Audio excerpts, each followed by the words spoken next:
mean, heterodoxy is a complex word, and you know, I don't mean to be pedantic as an academic because I think even words that have problems have useful meanings, and I'm hesitant to discard them because they convey something significant. Heterodoxy is a bit of a, I think, a difficult term to use because it assumes a center of a religion. It assumes that there is an orthodox or a correct form of, say, Christianity, Islam, or any other religion against which the heterodox, the people who get it wrong, who hold the wrong doctrine, react. Um, I think that I'm not a theologian. I prefer to, I acknowledge that in their own time, these groups were perceived as heterodox. But for me, the interesting question is who is doing the labeling, you know? Heterodox by the standards of whom? I mean, the Donatists saw themselves as perfectly orthodox by the standards of their own beliefs.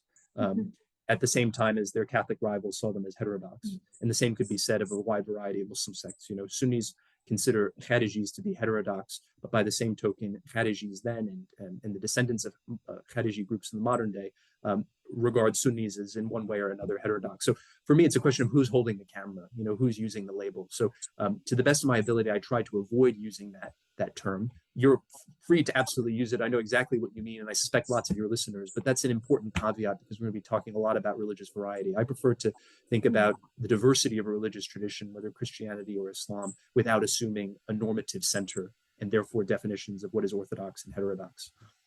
You know, and I think we're all in line with that because I believe we only use heterodox because it's a useful term that everybody would Mm, understand without having to do a whole lot of unpacking. Although you just of did the course. unpacking for us. Thank you, and we Well, I will appreciate do no more unpacking, but I wanted to say that by way of caveat.